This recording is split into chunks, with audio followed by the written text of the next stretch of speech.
ఆలగడ్డ వేదికగా జగన్ సర్కార్పై టీడీపీ అధినేత చంద్రబాబు విమర్శలు గుప్పించారు. ఈ జగన్ పాలనలో రాయలసీమకు ఒక్క ప్రాజెక్ట్ అయినా తెచ్చారా?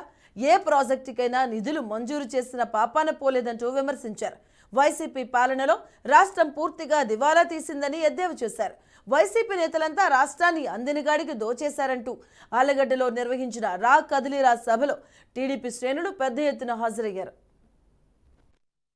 ఈ జగన్మోహన్ రెడ్డి రాయలసీమకు ఒక్క ప్రాజెక్టు కట్టాడా అని మిమ్మల్ని అడుగుతున్నా. చెప్పే ధైర్యం వైఎస్ఆర్ కాంగ్రెస్ ఉందా అని మిమ్మల్ని అడుగుతున్నా.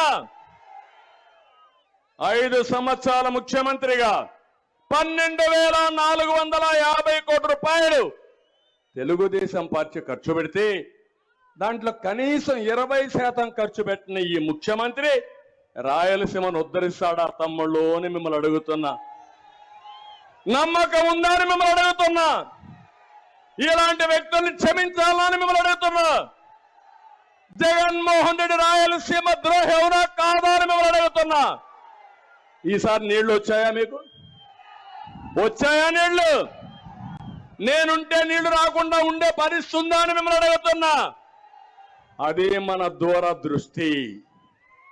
నేనేం ఆలోచించాను, ఇమ్మీడియట్ గా ముఖ్యమంత్రి అయిన రోజునే రాయలసీమకు నీళ్లు తేవాలని ముచ్చుమర్రి లిఫ్ట్ ఇరిగేషన్లు ఫైనలైజ్ చేశాను. దానివల్ల నీళ్లు కిందికి పోయినా ఆ నీళ్లని లిఫ్ట్ చేసే అవకాశాన్ని కల్పించిన పార్టీ తెలుగుదేశం పార్టీ.